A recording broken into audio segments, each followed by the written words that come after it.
Good YouTube, welcome back to another video.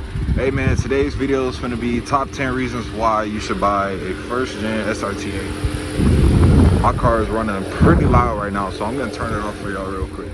Okay, like I was saying, this video is going to be top 10 reasons why you should buy a first gen SRT8 if you are trying to get like your first car, your first SRT, first rear wheel drive, first somewhat fast car. So we'll just go over it. This is a 2007 SRT8 Super B. Now my car is a limited production car. It's a Super B. Most of these, they're all pretty much the same. There's no real difference other than the badges. It used to have decals on it, but yeah, it's comes with 425 horsepower and 420 pound-feet of torque, rear wheel drive.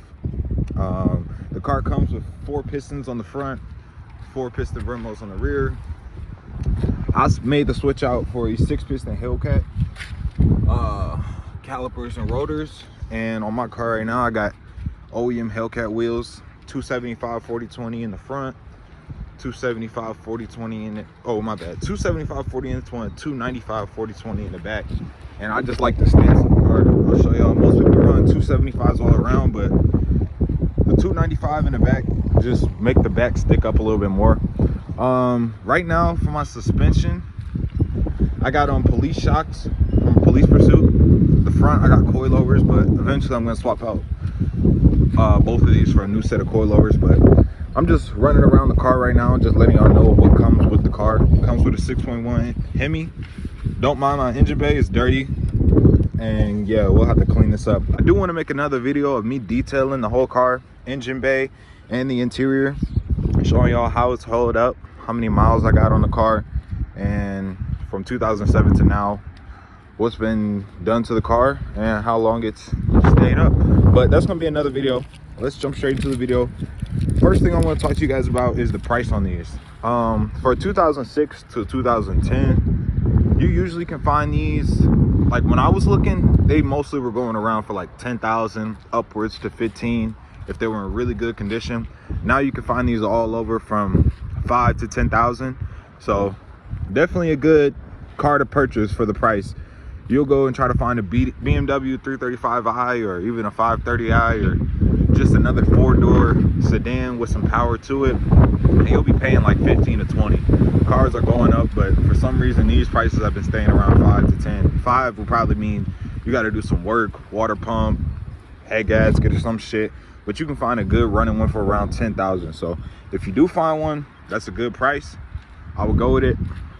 There's a couple things you want to make sure the engine's good, transmission is good, drive shaft, the rear end is good. Everything else is pretty easy to replace, like brakes, that's easy to replace. Wheels, tires, that's easy to replace. Suspension wise, it's pretty easy to replace. Just jack the car up, unbolt it. Now when you come into engine problems, that's the one thing you want to make sure that is running good, is the engine and the transmission, because those two are the most expensive and the hardest to work on, I would say, because you gotta jack the car up, drop the engine out from the dropout, or pull the engine out. It's time consuming, not fun, and can get expensive. That's where most of the value is held in these cars.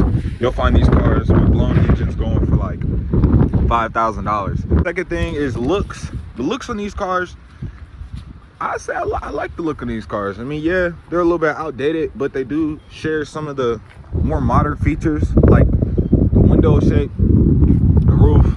It's got a sunroof, big front windshield. Interior is really spacious. The only thing that really makes these different from V6s and RTs on the road body kit wise is the front bumper and the hood, which I can show y'all in a second when I close it. But I got my snorkel out right now because I'm planning on wrapping the car soon, and yeah, that's gonna be another video. But yeah, this is what the front bumper looks like. I know my car is dirty. Like I said, we're gonna make another video on me detailing it. Looks kind of like the 5.7 ones and the V6s ones, but it's got this little cutout for air to flow up into the engine through the intake and everything. But yeah, even if you grab yourself like a 5.7, put a 6.1 hood and front bumper on. The rear, what I'll show you guys is, even on the SRT8 models, they're the same bumper as everything else. Only difference is they have cutouts right here. Mine doesn't because this is a different bumper. But you could just add a Hellcat rear diffuser, which is what I had. Overall, looks of the car, they look pretty mean, especially once you SRT trim them. Put the front bumper, hood, Hellcat rear diffuser. A lot of people like to swap out these wings for like a 2015 up Hellcat spoiler, but I like the wing look, and plus it helps at top speeds. This car usually will top out around like 173. But let's see. Third thing is reliability. Like I said, that's something when you buy the car, you want to make sure that the engine, trans, drive shaft, and the rear end is good. Really just the engine, trans, and the rear end. Unless you aren't familiar with working on cars, I would say make sure all those things are good. If you don't mind working on cars, which I like working on cars, so it's fun for me just to figure out a problem and fix it. Yeah, those are the main three things. You got the wiring harness, fuel lines, brake lines, ABS lines, you know. I want to make sure that that's all good. But reliability wise, this car is very reliable for me. I've had it for coming up on 3 years now. Only thing I really had to change is my brakes. Changed out my power steering pump, and it's still starting to mess up on me, so I might have to change that out soon. And that's about it. Oil changes, that's all I've had to run into over the past 3 years. Honestly, I haven't really done anything engine wise. Of course, I do want to build this engine up, and I'll talk to you guys about that in a minute, what I plan on doing and some things that you can do.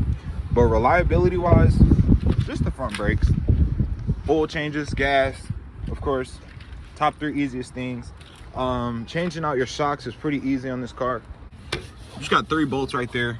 On videos of this all over the internet, like V6 all the way to SRT8 trim, they're all pretty much the same. They bolt on, they're all the same. So it's really easy to work on these cars.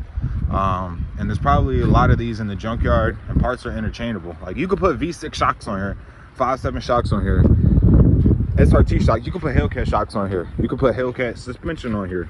It'll all bolt up, fit the same. Only thing you really need a tune for is anything engine trans wise or rear end, if you're not going with the OEM gear ratio for the computer. But yeah, that's the third thing. I'm gonna speed this up because I'm already 7 minutes in. Suspension, like I said, changing out suspension wise, I've only had to change out my control arms. That was pretty easy. Ball joints, I changed those out, and wheel hubs, just so I can get a tighter feel onto the car, and they definitely do help out. I use parts from Detroit Axle. They got pretty cheap parts. They last a little bit. I'd say about 4 years. Then you might want to change them out, especially if you got winter weather like me. But yeah, suspension, car handles amazing. If your suspension is new and tight, don't mind this. That's gonna get fixed when we wrap the car. But yeah, as long as your suspension is tight, the car will handle and ride perfectly fine. Even if it's not though, the car will still drive fine. Just don't be trying to do 100 miles an hour or some shit. Okay, let's talk about the drivetrain. I might actually make this a 2-part video because I got a lot of things on this list, and I'm already at 8 minutes, so I will make this a 2-part video. But drivetrain, this is probably gonna be the juiciest part of the video before I end this off. There's a lot of things that you can do with these 6.1 Hemis. Now, you got the 5.7, 6.1, 6.4, and you got the supercharged 6.2 with the 2.7, the whatever, the Hellcat, Red Eye, Demon, whatever. But coming from the 6.1, there's a lot of things you can do to this. So, you got an aluminum block, aluminum intake. These cars come with 425 horsepower, 120 on the torque. A couple simple bolt-on mods that you can add that are really easy is an air intake. You see, that's all you gotta do. Like, just take the old one out, drop the new one in, connect the hoses. You could add a catch can. I don't have one on my car. That's the second mod you can do. Third thing you can do, pour it out the throttle body or get a bigger one. Fourth one, pour it out the intake. These intakes are pretty good, so I wouldn't recommend changing it out. You can also change out the fuel rails, the coil packs, injectors, throwing a camshaft in there, long tube headers. I don't have them. Stock exhaust on my car. I would definitely recommend cutting the mufflers off and keeping the resonators. The car will give you that loudness when you want it, but it also be quiet on the freeway. You could go catless, shoot flames, add a little tune to it. Diablo tuner is definitely a recommended tuner. I'm just giving you guys stuff that I know about the car, but those are like the main mods that can get you to push. If you're doing 420 to the crank, really about, I'd say 360, we'll say 360, just be shy of that, to the wheel. You could definitely push 500 to the wheel if you change out the cam, long tube headers, intake, those three alone, and then on top of that changing out fuel rails, injectors, coil pack, adding those three, and then porting out the throttle body, porting out the intake. That'll definitely put you at 500 wheel. I've heard that these engines are good for 500, almost to 1,000 on stock internals for the block.